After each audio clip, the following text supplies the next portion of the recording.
can see the clouds of danger swirling around her. She has a curse, and to protect her, you must follow these rules. She must never open a closed door, and always eat in the eastern room of the house. She must wear mismatched shoes, and never address a stranger first. But fear not, I also predict happiness for her. On her 16th birthday, the first boy she sees will be her one true love.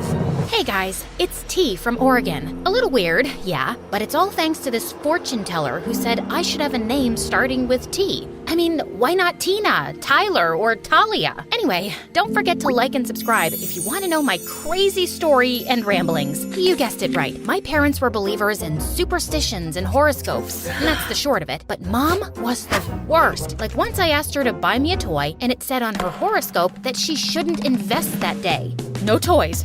It's a sign.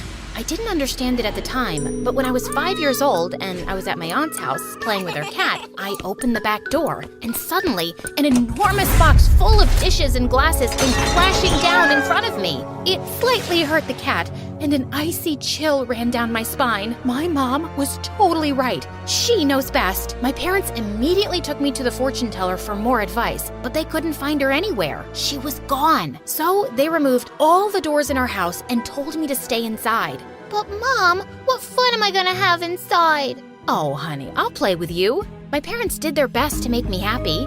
We would play The Floor is Lava and build blanket forts, play hide and seek, and play makeup games. But growing up, when I tried to ask anything about the prophecy, Mom reminded me about my safety. A part of me also believed it, especially when I dreamed about my one true love and all the trips we would take together. I had a map full of pins with my ideal destinations, and I knew all the capitals of the world by heart. He will open all the doors for me and greet every stranger first. Only 2,017 days left. The summer I turned 13, many good things happened at once. I got a new phone for my birthday, and a new next-door neighbor moved in. I spied on him from my window, and he was super dreamy. Long legs, sparkly eyes, and that smile. Calm down.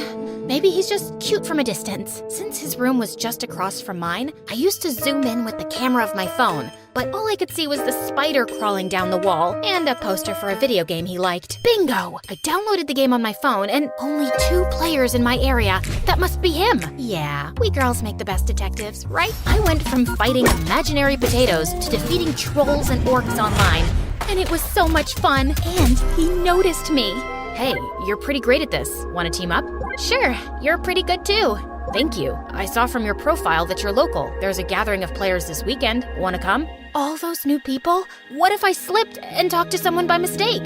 Sorry, I can't. You see, Can I tell him the truth? What if he thinks I'm a weirdo or a liar? But I was a weirdo. I asked him for his number and started texting him. Shh, I hit up his Insta and Facebook, but we all do that, right? And soon, I poured my heart out and told him everything. Wow, that must be tough. Are you sure the fortune teller was right?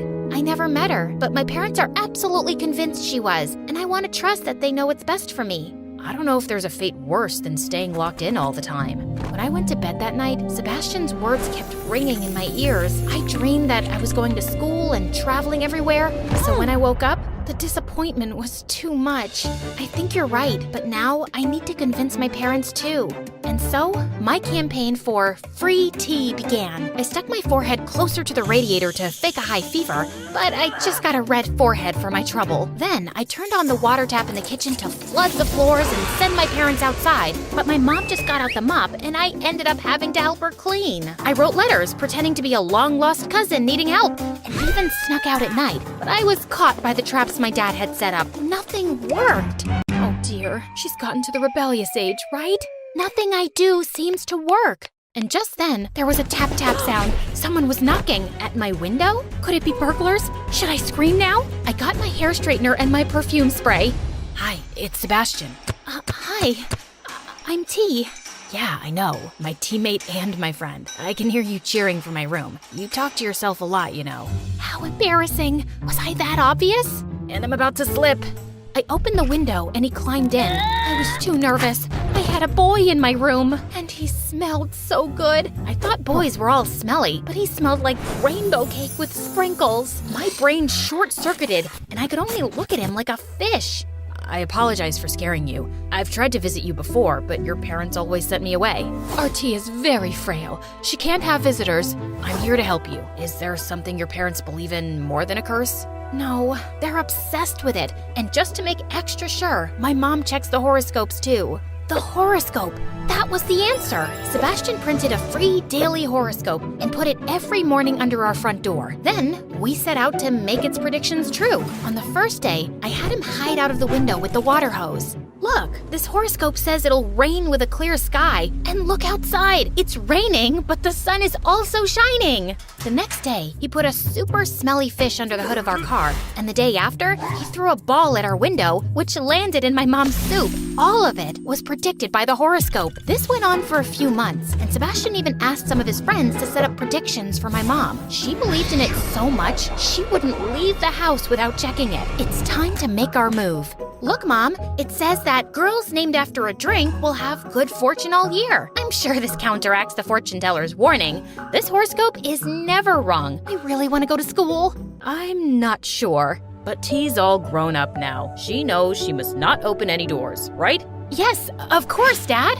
I finally enrolled in school. The evening before my first day, I was super nervous. Am I doing the right thing? What if the fortune teller was right? What if something terrible happens? I tried a million outfits, and Sebastian stood at his window giving the outfits votes with a pedal like in a fashion competition. It doesn't count if you give me all 10s.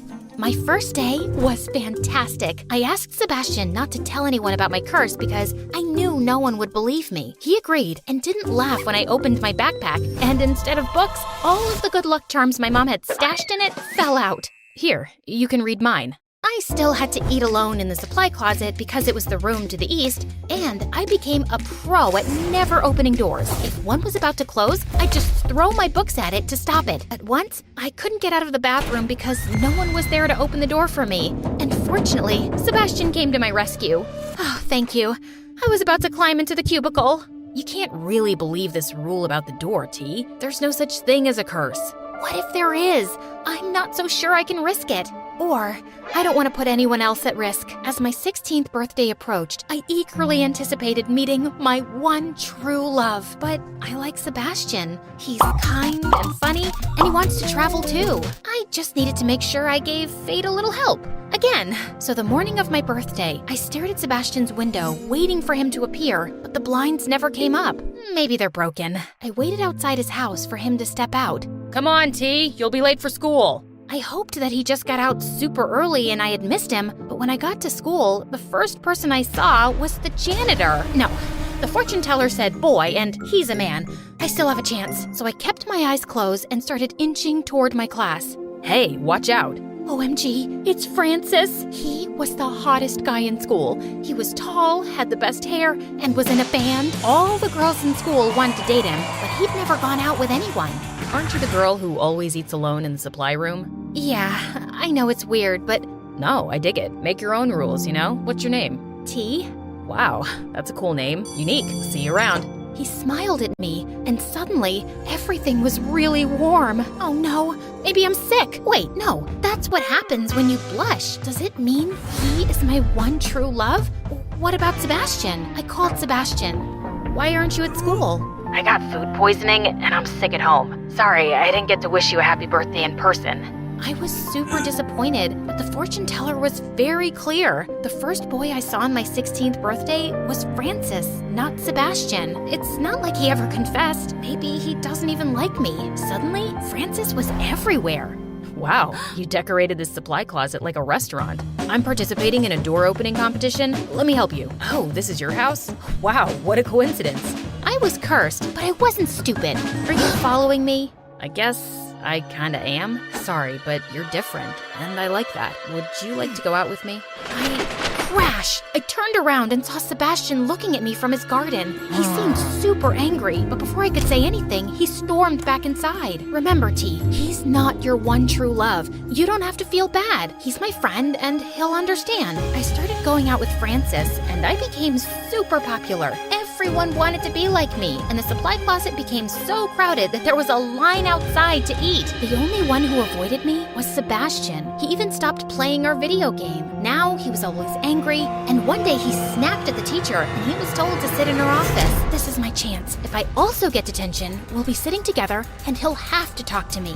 So I stepped on my desk and danced as if I was at a party. Why aren't you talking to me? I thought we were friends. I thought we were more than friends. Can you imagine how crushing it felt to see you going out with Francis? Can't you see he's using you to make himself look better? Like he's a lion tamer at a zoo and you're a weird animal.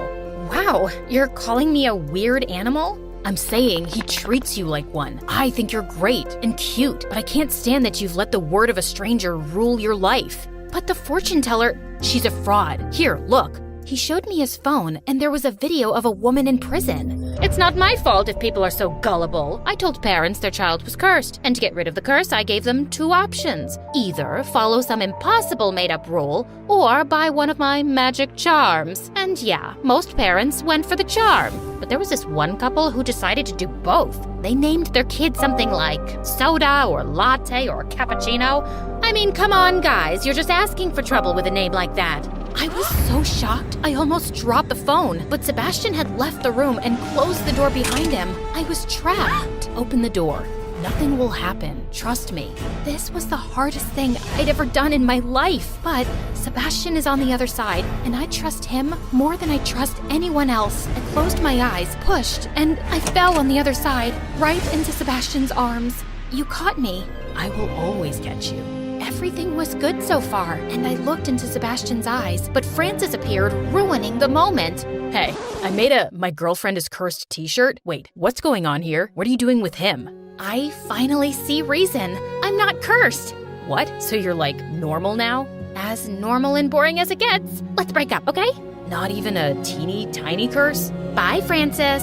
I had done the right thing with Francis, but I still had to talk with my parents. I ran straight home and showed them the video, but they wouldn't believe it was her, especially my mom.